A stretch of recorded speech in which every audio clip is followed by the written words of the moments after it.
कुछ दिनों बाद जब फसल निकली तो राजू की फसल रामू से दोगुनी निकली, जबकि उसकी जमीन रामू से कम थी। रामू फसल को देखकर बोलता है, इस फसल को बेच कर आऊं या खाने के लिए रखूं? इधर जमींदार जी को भी पैसे देने हैं। अब इतनी सी फसल से कैसे काम चलेगा पता नहीं।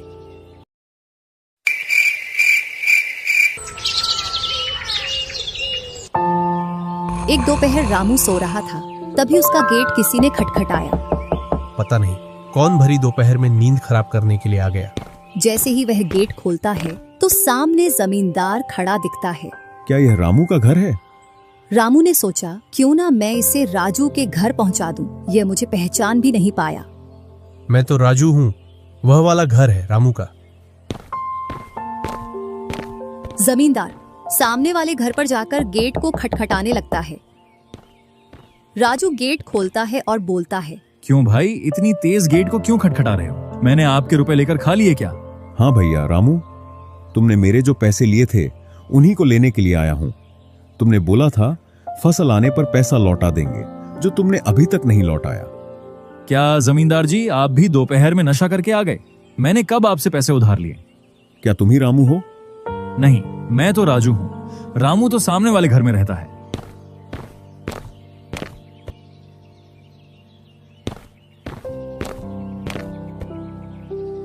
भरी दोपहरी में जमींदार का सर चकरा जाता है और वह अपने घर चला आता है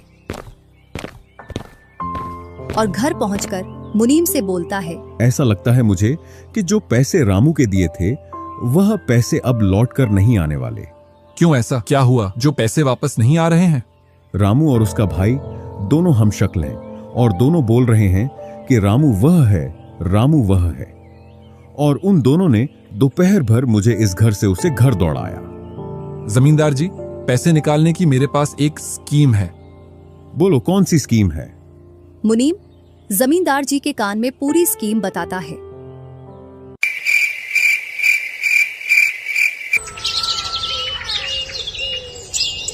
दूसरी सुबह जमींदार, मुनीम और दो आदमी जिनके हाथ में लाठी थी, चारों लोग रामू के घर की ओर चलते हैं। जैसे ही रामू के घर के पास पहुंचते हैं तो जमींदार और दोनों लोग थोड़ी दूर रुक जाते हैं। अरे रामू भैया, बाहर निकलो, मैं पास ही के गांव से आया हूँ। जरूर जमींदार होगा, मैं आज गेट खोलूंगा ही नहीं। मैं तुम्हारी ससुराल से आया हूँ। तुम्हारे ससुर साहब ने तुम्हारे लिए कुछ रुपए और कुछ आभूषण भेजे हैं, क्योंकि बुढ़ापे की वजह से उनसे यहाँ तक आने की नहीं बन पा रही थी, इस वजह से उन्होंने मुझे भेजा है। इतना सुन रामू के मन में लालच आ जाता है और वे फटाक से गेट खोल देता है। कहाँ है पैसे और धन? क्या तुम्हारा ही नाम रामू है? हाँ, मेरा ही नाम रामू है। कहाँ है धन? यही पास में रखा है, चलो दोनों उठा लाते हैं। वह मुनीम के साथ चल देता। थोड़ी दूर चलने के बाद मुनीम जमींदार जी को बुला लेता है। जमींदार और दोनों लोग रामू के पास आ जाते हैं। लाओ, मेरे पैसे लौटाओ, ब्याज समेत। मैंने आपसे पैसे नहीं लिए। ये ऐसे नहीं मानेगा।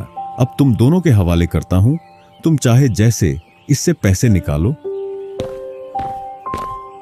और दोनों आदमी रामू को लठ से मारते हैं। रामू चिल्लाता हुआ, अरे भाई रुको, अरे भाई रुको, मत मारो, अरे भाई रुको, मत मारो।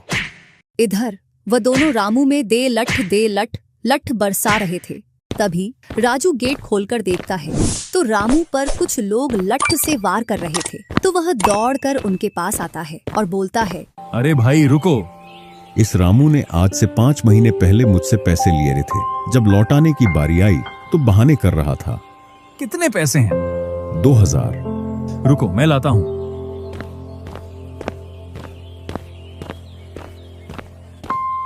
राजू रुपए लाकर जमींदार को देता है और जमींदार और उसके साथी वहां से चले जाते हैं। इधर रामू भी अपने घर में चला जाता है और राजू भी।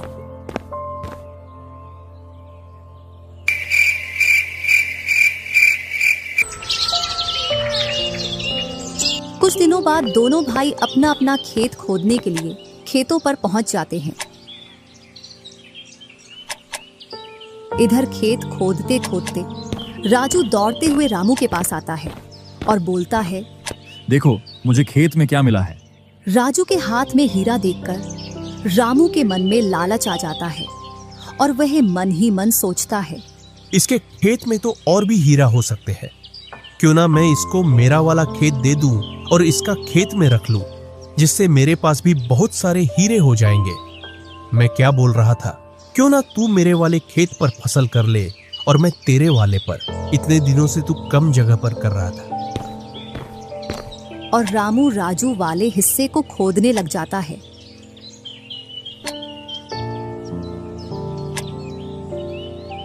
शाम तक पूरे खेत को खोद देता है, लेकिन उसे उसमें कुछ भी नहीं मिलता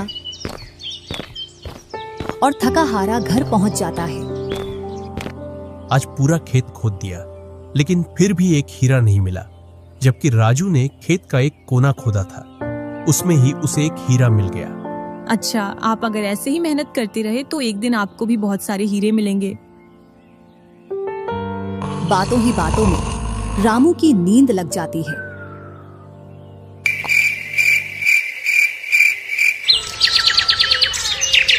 और जब सुबह होती है तब वह बोलता है, आज जैसी नींद मुझे कभी नहीं आई।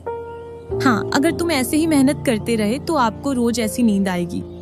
और रामू उसे वर्ष राजू की तरह अपने खेतों में मेहनत करता है और दोनों की फसलें बराबर निकलती हैं, जिससे रामू के चेहरे पर अलग ही चमक दिखती है। एक दिन चारों लोग साथ में बैठकर खाना खा रहे थे। क्या सच में उस दिन खेत में से हीरा निकला था? हाँ भैया, निकला था ना। जो आज आपके घर में, उसकी वजह से कई सारे हीरे रखे हैं।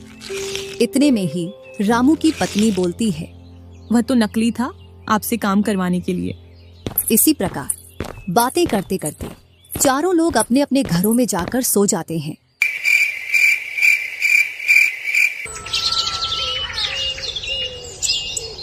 सुबह होते ही तुम दोनों को राजा साहब ने राजमहल बुलाया है। वह दोनों भाई सेनापति के साथ चल देते हैं। अब पता नहीं कौन सी आपदा आ गई। कुछ नहीं, कुछ अच्छा काम होगा, तभी तो हमें बुलाया है। दोनों राजा के पास पहुंच जाते हैं। हमने सुना है इस वर्ष तुम्हारी फसल सबसे अच्छी निकली है और आपने इस बार सबसे ज्यादा राजकोष में कर दिया है। इसी का आप दोनों को इनाम दिया जाता है। दोनों भाइयों को आपके गांव में इनाम के रूप में दुगनी जमीन दी जाती है।